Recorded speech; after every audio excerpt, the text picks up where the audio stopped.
The sight of Kamishita in his grotesque, narcissistic glory, parading in little more than a crown, and a cape is enough to make the stomach churn.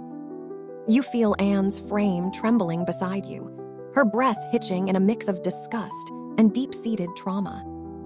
You reach down, your fingers sliding against hers, and give her hand a firm, grounding squeeze. Look at him. He's pathetic. He hides behind a crown because he knows he's nothing without it. Let's show him what a real fight looks like. Anne turns her head, her blue eyes meeting yours.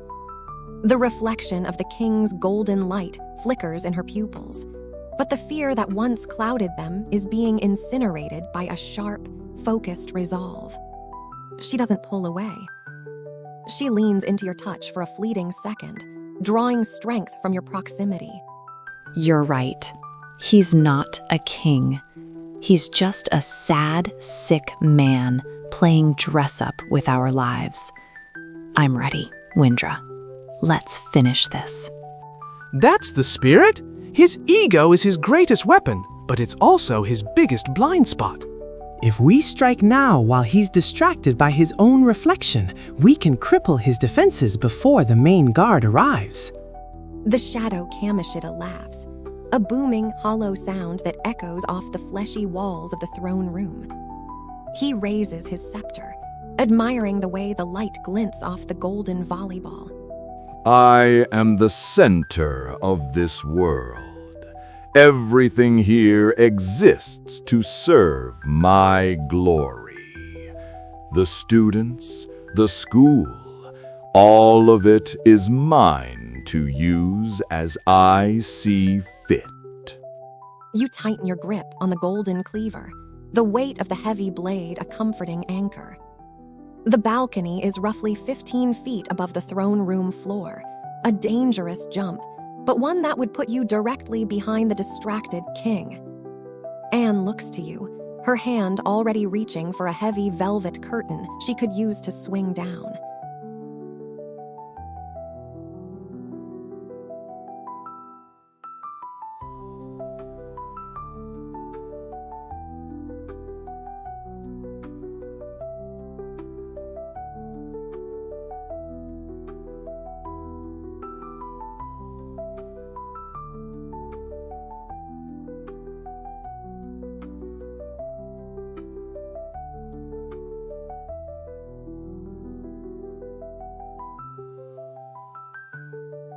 The shadow of the self-proclaimed King preens below, his back turned to the balcony as he admires his own reflection in the polished gold of a giant statue.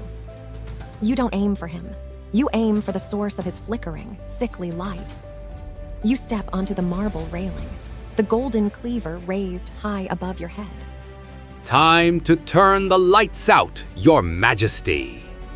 With a savage, overhead swing, you bring the heavy cleaver down onto the thick, braided iron chains, anchoring the massive volleyball chandelier to the balcony's support beam. The metal screams as the blade shears through the links in a shower of white-hot sparks. Go! Do it! The massive fixture, a cluster of golden spheres the size of boulders, groans as the last link snaps. It plunges into the darkness of the throne room like a falling star. What? Who dares?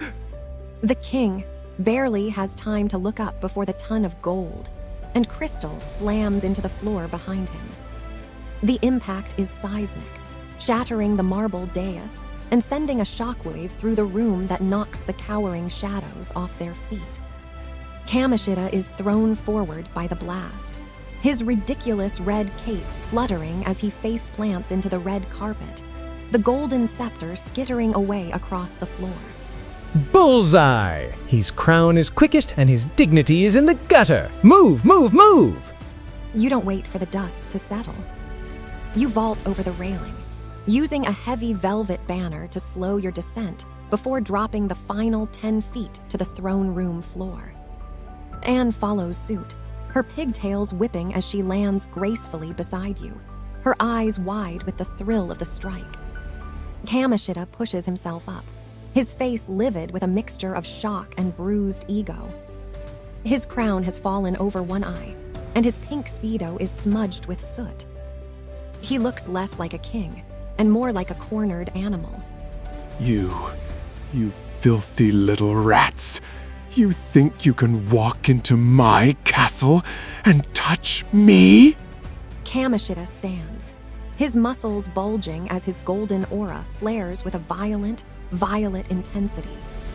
The shadows of the room are beginning to coalesce around him, forming into a wall of dark energy.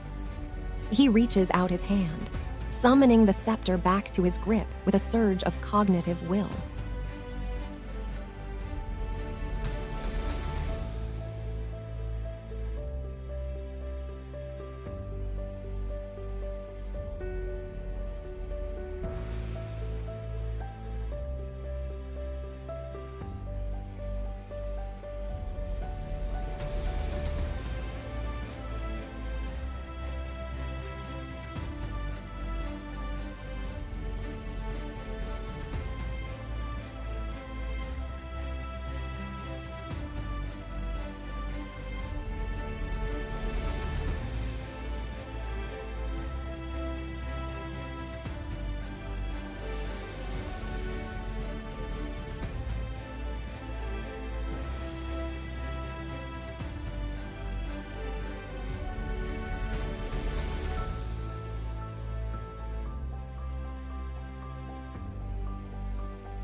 The shattered remains of the chandelier hiss, with escaping steam and cognitive energy. You step forward, the golden cleaver held low but ready, placing your body firmly between Anne and the towering, half-naked tyrant. The heat radiating from Kamishita's aura is suffocating, a physical manifestation of his bloated self-importance, but you do not flinch. Stay behind me. I'm not letting him near you again. Anne's breath hitches. She reaches out, her hand momentarily brushing the small of your back, a gesture of both reliance and profound connection. The sight of you standing as her bulwark against the man who has haunted her dreams for months causes something in her to finally snap, not in fear, but in a crystallization of will. Wyndra, thank you, but I'm not going to just hide. Not anymore. How touching! A common thief playing hero for a piece of trash. You think a few broken lights change who is in charge here? This is my world. My rules. The king slams his scepter into the floor. The shockwave ripples through the red carpet, but before the violet energy can reach you, a sudden, sharp whistling sound cuts through the air. A silver-headed cane, thrown with expert precision, clatters against Kamishita's golden crown, knocking it completely off his head and sending it rolling into the darkness. From the shadows of the high-arched gallery above the throne, a new figure steps into the flickering light. A king who cannot even keep his hat on straight is hardly a king at all. He is merely a child playing with stolen toys. Who is that? I didn't sense another presence in the palace. Kamishita screams in frustration, his attention split between you and the newcomer in the gallery. The distraction is perfect. The king is off balance, his crown lost, and his ego wounded by the stranger's mockery. Anne looks at you, her eyes asking for the signal to strike while he is vulnerable.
The stranger's intervention is the spark in the powder keg. While Kamoshida's eyes are fixed on the gallery in a fit of sputtering rage, you lunge. You don't aim for his head or his heart. You aim for the source of his manifested authority. You've held on to that power for far too long. You bridge the gap in 3 powerful strides, the golden cleaver trailing behind you like a comet's tail. As Kamoshida brings his scepter around to blast you with cognitive energy, you drop low, sliding across the velvet carpet. The violet beam passes harmlessly over your head, scorching the air. With a roar of exertion, you swing the cleaver upward in a brutal, vertical arc. The heavy blade bites deep into the golden volleyball atop the scepter. There is a sound like shattering crystal mixed with a chorus of distorted screams.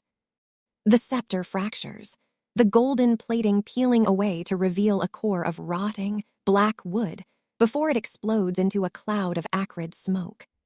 My scepter! My majesty! What have you done? He's vulnerable! Wyndra, now! The king stumbles back, his massive muscles visibly sagging as the source of his power dissolves. The golden aura that once made him look like a god flickers and dies, leaving him shivering in his ridiculous speedo. The elegant stranger in the gallery watches with a faint, inscrutable smile. She steps closer to the edge, her silhouette sharp against the purple void. The scepter was merely a crutch for a weak mind. You have done well to break it, wanderer. Kamoshida is on his knees, clutching his chest as the palace begins to groan and warp around him. He is disarmed and weakened, but the shadows in the room are beginning to converge, sensing their master's distress. They form a protective circle of shields around the fallen king.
The air in the throne room vibrates with the sound of grinding stone as Kamoshida's ego-driven reality begins to fracture. You keep your eyes locked on the cowering king while the circle of armored shields closes in around him. Morgana, is the treasure exposed now? We need to end this. Wait, look at the statue behind him. The heart isn't in the scepter. It's in the base of that golden monstrosity. Morgana points a white-tipped paw toward the pedestal of the giant Kamoshida statue. As the king's scepter shattered, the marble base of the statue cracked, revealing a pulsing, golden crown-shaped object glowing with an intense, sickly light. I'll keep the guards busy. You and Morgana get the treasure. The woman in the gallery taps her cane against the stone railing, the sound echoing like a gunshot. The shadow is a manifestation of his pride.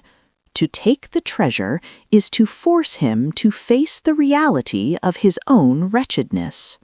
Proceed with caution, wanderer. A cornered beast is most dangerous when it realizes it has lost its claws. Stay away. That's mine. Everything here belongs to me. Kamishita lunges forward, his hands clawing at the air, but Anne steps into his path, her eyes burning with the fire of 1,000 grievances. The golden crown sits within reach, but the circle of shields is tightening, and Kamishita is preparing a desperate, physical strike. You have a split second to act before the guards completely enclose the treasure.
The air is thick with the scent of ozone and the desperate, suffocating pressure of Kamishita's collapsing ego.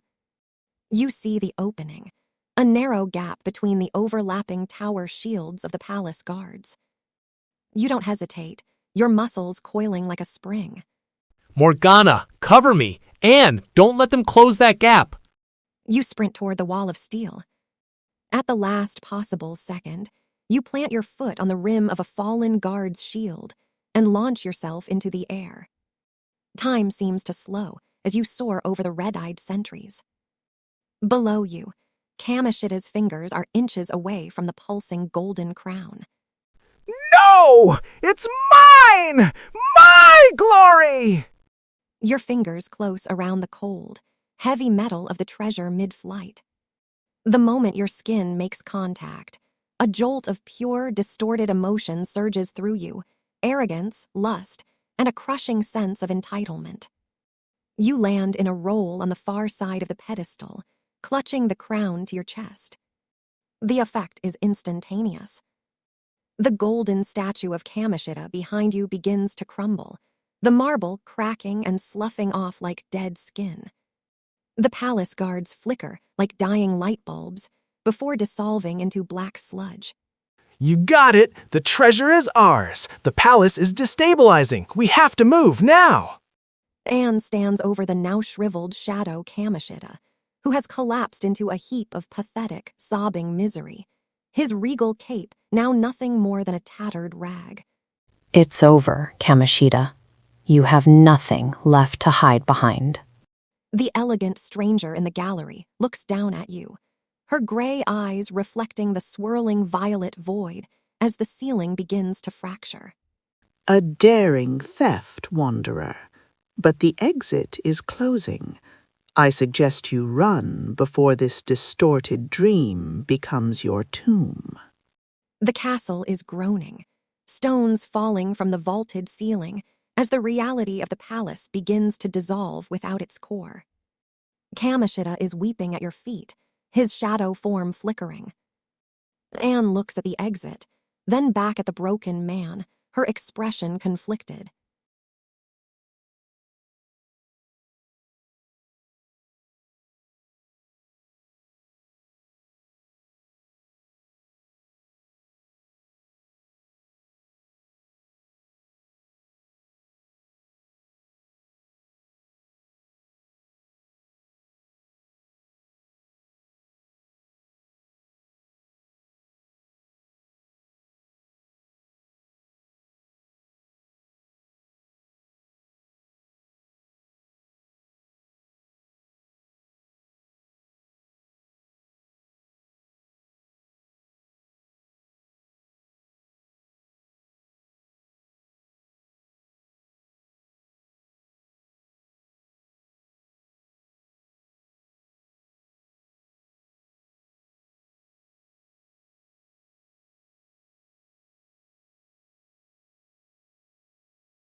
The golden crown in your hands pulses with a dying light, its weight a heavy reminder of the corruption you've just uprooted.